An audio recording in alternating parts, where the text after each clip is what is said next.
መጽሐፈ ዜና መዋዕል ካልዕ ምዕራፍ 34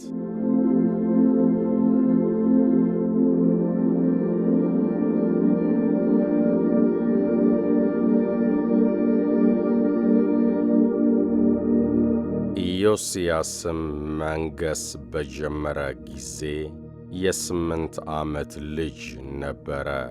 በኢየሩሳሌምም 31 ዓመት ነገሠ። በእግዚአብሔርም ፊት ቅን ነገር አደረገ። በአባቱም በዳዊት መንገድ ሄደ፣ ወደ ቀኝም ወደ ግራም አላለም። በነገሠም በ8ኛው ዓመት ገና ብላቴና ሳለ የአባቱን የዳዊትን አምላክ ይፈልግ ጀመር። በ12ኛውም ዓመት ይሁዳንና ኢየሩሳሌምን ከኮረብታው መስገጃዎችና ከማምለኪያ ዐፀዶቹ ከተቀረጹትና ቀልጠው ከተሠሩት ምስሎች ያነጻ ጀመር።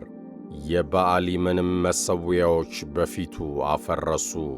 በላዩም የነበሩትን የፀሐዩን ምስሎች የማምለኪያ ዐፀዶቹንም ቈረጠ። የተቀረጹትንና ቀልጠው የተሠሩትን ምስሎች ሰባበረ፣ አደቀቃቸውም። ይሠዉላቸው በነበሩት ሰዎች መቃብርም ላይ በተናቸው። የካህናቶቻቸውንም አጥንት በመሠዊያዎቻቸው ላይ አቃጠለ። ይሁዳንና ኢየሩሳሌምን አነጻ። የምናሴንና የኤፍሬምን የስምዖንንና የንፍታሌምን ከተሞች በዙሪያቸውም ያለውን ቦታ እንዲሁ አነጻ። መሠዊያዎቹንም አፈረሰ። የማምለኪያ ዐፀዶቹንና የተቀረጹትን ምስሎች አደቀቀ። በእስራኤልም አገር ሁሉ የፀሐይን ምስሎች ሁሉ ቈራረጠ። ወደ ኢየሩሳሌምም ተመለሰ። በነገሠም በ18ኛው ዓመት ምድሪቱንና የእግዚአብሔርን ቤት ካነጻ በኋላ የኤዜልያስ ልጅ ሳፋን፣ የከተማይቱም አለቃ መዕሤያ፣ ታሪክ ጸሐፊም የኢዮአካዝ ልጅ ኢዮአክ የእግዚአብሔርን የአምላኩን ቤት ይጠግኑ ዘንድ ሰደዳቸው። ወደ ታላቁም ካህን ወደ ኬልቅያስ መጡ። ሌዋውያኑም በረኞች ከምናሴና ከኤፍሬም ከቀረውም ከእስራኤል ሁሉ ከይሁዳና ከብንያም ሁሉ በኢየሩሳሌምም ከሚኖሩት የሰበሰቡትን ወደ እግዚአብሔር ቤት የቀረውን ገንዘብ ሰጡት። የእግዚአብሔርንም ቤት በሚሠሩት ላይ ለተሾሙት ሰጡ። እነርሱም ይጠግኑና ያድሱ ዘንድ የእግዚአብሔርን ቤት ለሚሠሩ ሠራተኞች ሰጡ። የይሁዳ ነገሥታት ላፈረሱት ቤት ሰረገሎች ያደርጉ ዘንድ ለማጋጠሚያም እንጨት የተጠረበውንም ድንጋይ ይገዙ ዘንድ ለአናጢዎችና ለጠራቢዎች ሰጡ። ሰዎቹም ሥራውን በመታመን አደረጉ። በእነርሱም ላይ የተሾሙት ሥራውንም የሚያሠሩት ሌዋውያን ከሜራሪ ልጆች ኢኤትና አብድዩ፣ ከቀዓትም ልጆች ዘካርያስና ሜሱላም ነበሩ። ከሌዋውያንም ወገን በዜማ ዕቃ አዋቂዎች የነበሩ ሁሉ በተሸካሚዎችና ልዩ ልዩ ሥራ በሚሠሩ ላይ ተሹመው ነበር። ጸሐፊዎቹና አለቆቹም በረኞቹም ከሌዋውያን ወገን ነበሩ።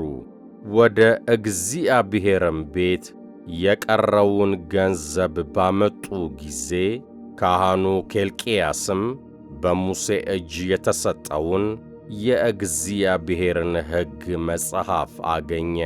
ኬልቅያስም ጸሐፊውን ሳፋንን የሕጉን መጽሐፍ በእግዚአብሔር ቤት አግኝቻለሁ ብሎ ተናገረው። ኬልቅያስም መጽሐፉን ለሳፋን ሰጠው። ሳፋንም መጽሐፉን ወደ ንጉሡ አመጣ። ለንጉሡም ባሪያዎች የተሰጣቸውን ትእዛዝ ሁሉ ያደርጋሉ፣ በእግዚአብሔርም ቤት የተገኘውን ገንዘብ አፈሰሱ፣ በሥራውም ላይ ለተሾሙትና ለሠራተኞቹ ሰጡ ብሎ አወራለት። ጸሐፊውም ሳፋን ለንጉሡ ካህኑ ኬልቅያስ መጽሐፍ ሰጠኝ ብሎ ነገረው። ሳፋንም በንጉሡ ፊት አነበበው። ንጉሡም የሕጉን ቃል በሰማ ጊዜ ልብሱን ቀደደ። ንጉሡም ኬልቅያስን የሳፋንንም ልጅ አኪቃምን የሚክያስንም ልጅ አብዶንን ጸሐፊውንም ሳፋንን የንጉሡንም ብላቴና አሳያን በዚህ መጽሐፍ የተጻፈውን ሁሉ ያደርጉ ዘንድ አባቶቻችን የእግዚአብሔርን ቃል ስላልጠበቁ በላያችን የነደደ የእግዚአብሔር ቁጣ እጅግ ነውና ሄዳችሁ ስለተገኘው የመጽሐፍ ቃል ለእኔ በእስራኤልና በይሁዳም ለቀሩት እግዚአብሔርን ጠይቁ ብሎ አዘዛቸው። ኬልቅያስና እነዚያ ንጉሥ ያዘዛቸው ወደ ልብስ ጠባቂው ወደ ሐስራ ልጅ ወደ ቲቁዋ ልጅ ወደ ሴሌም ሚስት ወደ ነቢይቱ ወደ ሕልዳና ሄዱ። እርሷም በኢየሩሳሌም በከተማይቱ በሁለተኛው ክፍል ተቀምጣ ነበር። ይህንም ነገር ነገሯት። እርሷም አለቻቸው፣ የእስራኤል አምላክ እግዚአብሔር እንዲህ ይላል፣ ወደ እኔ ለላካችሁ ሰው እንዲህ ብላችሁ ንገሩት፣ እግዚአብሔር እንዲህ ይላል፣ እነሆ በይሁዳ ንጉሥ ፊት በተነበበው መጽሐፍ የተጻፉትን ቃላት ሁሉ ማለት ክፉ ነገርን በዚህ ስፍራና በሚኖሩበት ላይ አመጣለሁ።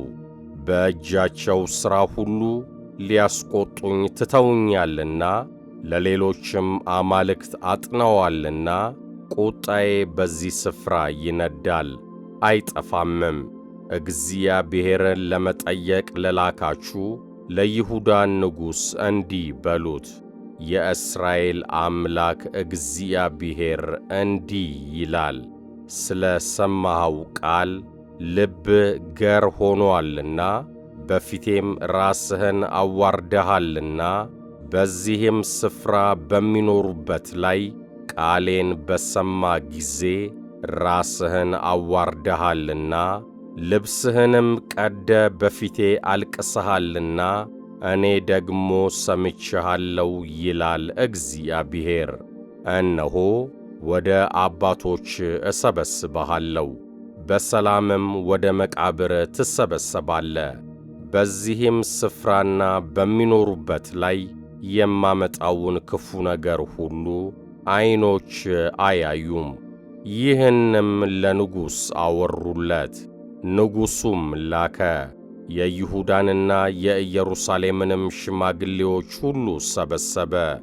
ንጉሡም የይሁዳም ሰዎች ሁሉ በኢየሩሳሌምም የሚኖሩና ካህናቱ፣ ሌዋውያኑም፣ ሕዝቡም ሁሉ ከታናሹ ጀምሮ እስከ ታላቁ ድረስ ወደ እግዚአብሔር ቤት ወጡ።